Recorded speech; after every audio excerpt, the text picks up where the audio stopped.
আসসালামু আলাইকুম। এসএসসি 2025 সালের পরীক্ষার্থীরা 17 মে এসএসসি 25 পরীক্ষার্থীরা আন্দোলন করবে। 17 মে সবগুলো পরীক্ষা কমপ্লিট হয়ে যাবে, পরবর্তীতে এই শিক্ষার্থীরা আন্দোলনে নামবে। এসএসসি 25 ব্যাচের অনেক শিক্ষার্থী জানেই না যে আন্দোলনটা আসলে কিসের জন্য, কেন শিক্ষার্থীরা আন্দোলন করবে, আন্দোলন করে কি তারা দাবি আদায় করতে চাচ্ছে। অনেকে অলরেডি এটা জানেই না, কিন্তু আন্দোলন করবে।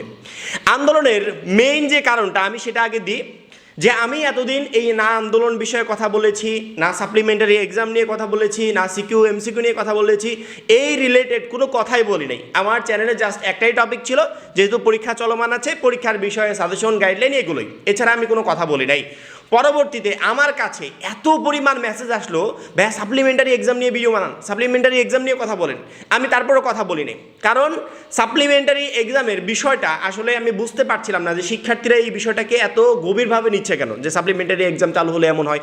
পরবর্তীতে সাপ্লিমেন্টারি এক্সাম কেন আমি চাই না, এবং এর থেকে সাপ্লিমেন্টারি এক্সামের থেকেও বেটার কিছু আমি বুঝিয়েছি। যারা আমার পূর্ববর্তী দুইটা ভিডিও দেখেছে ওরা বুঝতে পারবে যে আমাদের আসলে সাপ্লিমেন্টারি এক্সাম দরকার না, ভাইয়া যেটা বলেছে বা আমাদের অভিভাবকরা যেটা চাচ্ছে সেটাই আমাদের দরকার।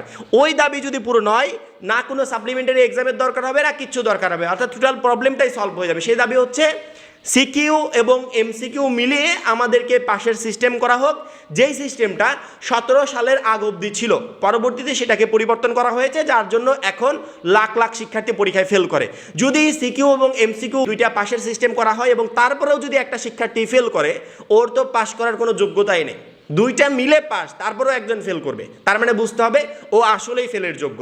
এবং দুইটা মিলে যখন একত্রিত পাশের সিস্টেম করবে, তখন কোনো সাপ্লিমেন্টারি এক্সামের দরকার হবে না। এবং এই দাবিটা শিক্ষা বোর্ডের কাছে তোমরা পেশ করতে পারো এই কারণে, কারণ এই সিস্টেমটা বাংলাদেশের এডুকেশন সিস্টেমে ছিল একদিন, এই জন্য পেশ করতে পারো।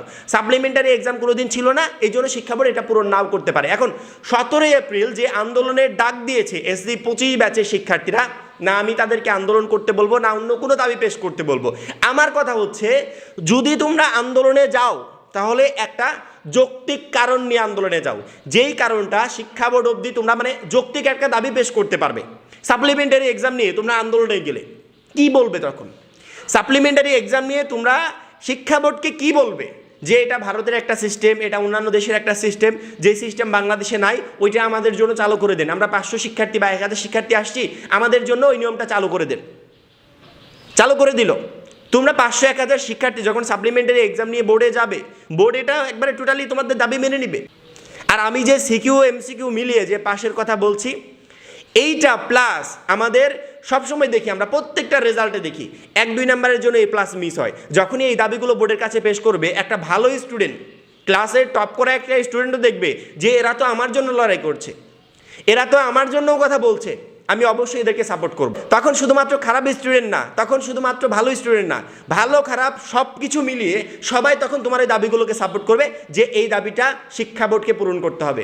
তখন তোমরা শিক্ষা বোর্ডের সামনে একটা অ্যাকুরেট দাবি তুলে ধরতে পারবে, যে আমাদের এই এডুকেশন সিস্টেমে সিকিউ এমসিকিউ মিলে পাশের যে রুলসটা, এটা অনেক আগেও ছিল, কিন্তু পরবর্তীতে এটাকে পরিবর্তন করা হয়েছে। আমরা এটা পরিবর্তন চাই না, আমরা এই জায়গাতে সংস্কার চাই। এই যে এই জায়গা আগের নিয়মটা ফেরত আসুক, তাতে প্রচুর পরিমাণ শিক্ষার্থী খারাপ রেজাল্টের হাত থেকে রক্ষা পাবে। এটাই একমাত্র সমাধান হতে পারে। 17 তারিখে আমরা আন্দোলন করব, সবাই জানি আন্দোলন করব, কেউ জানেও না আন্দোলন করব। আন্দোলন কেন করবে সেটা আগে বললাম। এখন অনেকে বলছে আন্দোলন করব, একজন বলছে সাপ্লিমেন্টারি এক্সাম নিয়ে আমি আন্দোলনে যাব, সাপ্লিমেন্টারি এক্সাম চাই।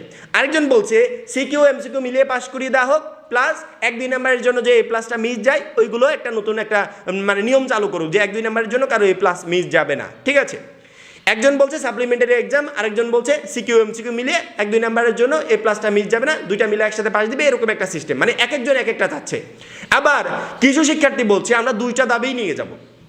মানে তোমরা যে আন্দোলন করবে, তোমাদের ভিতরই মানে আন্দোলনের যে দফাটা, এই দফাটা ঠিক নেই। তোমরা কি নিয়ে আন্দোলন করতে চাও? বোর্ডের কাছে তুমি বললে একটা, আরেকজন বললো আরেকটা, আরেকজন বললো দুইটাই চাই। এই রকম দাবি বোর্ড কখনো পূরণ করবে?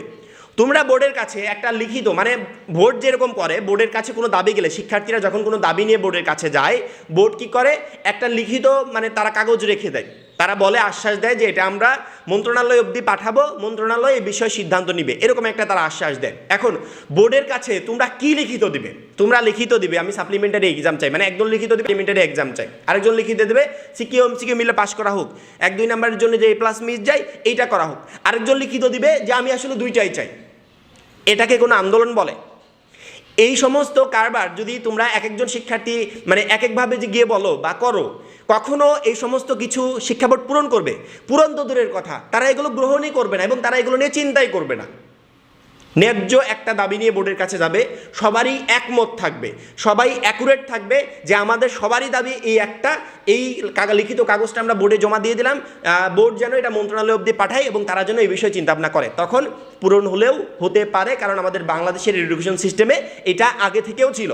17 এপ্রিল আন্দোলন করবে, কিন্তু আন্দোলনের কোনো নিশ ঠিক নাই যে আন্দোলনটা করবো কি নিয়ে। এক একজনের এক এক বক্তব্য যে আমি এইটা চাই, আরেকজন বলছে আমি ওইটা চাই। তোমরা কি চাও এটা আগে নিজেরা ঠিক করে নাও, তার পরবর্তীতে গিয়ে আন্দোলন করো। তোমরা কি চাও না তোমরা নিজেরাই জানো না। যদি আমাকে বলো যে ভাই আমরা কি চাই আমরা নিজেরা বুঝতে পারছি না, আপনি একটু বলে দেন, তাহলে আমি বলবো সাপ্লিমেন্টারি এক্সামের বিষয়টা ততক্ষণ অবধি ঠিক ছিল যতক্ষণ অবধি অভিভাবকদের একটা চিঠি না প্রকাশ পেয়েছে। অভিভাবকদের চিঠি ছিল যে আমরা সিকিউ এমসিকিউ মিলে পাস চাই, যেটা পূর্ববর্তী বছরগুলোতেও ছিল। 1-2 নাম্বারের জন্য অনেক শিক্ষার্থীর লাইফ নষ্ট হয়, সেইটা আমরা চাই যে 1-2 নাম্বারের জন্য যেন A+টা মিস না যায়। এই জায়গাগুলোতে পরিবর্তন আনা দরকার। সাপ্লিমেন্টারি এক্সাম হলেও এই যে বিষয়গুলো যেগুলোর জন্য মানে যেই কারণে তোমরা সাপ্লিমেন্টারি এক্সাম চাচ্ছ, সাপ্লিমেন্টারি এক্সামের পরও একটা শিক্ষার্থী এমসিকিউতে 9 পেয়ে ফেল করবে, সাপ্লিমেন্টারি এক্সামের পরও একটা শিক্ষার্থী 1-2 নাম্বারের জন্য A+টা মিস করবে, তাহলে সাপ্লিমেন্টারি এক্সাম কখনো আমাদের সমস্যার সমাধান করে দিবে না। আমাদের সমস্যার সমাধান হবে শুধুমাত্র যদি সিকিউ এমসিকিউ মিলে পাশের সিস্টেমটা করে, যেটা আগেও ছিল। যদি 1-2 নাম্বারের জন্য A+টা মিস যায়, সেই কি জায়গাগুলোতে আসলে আমাদের মেইনলি সমস্যার কারণ হবে। এই জন্য প্রত্যেকটা শিক্ষার্থীর দাবি হবে, মানে আমার মতামত, তোমরা এই দাবিগুলো নাও করতে পারো, আমার মতামত যে প্রত্যেকের দাবি যেন এইটা হয়, অভিভাবকরা যে দাবিটা করেছে।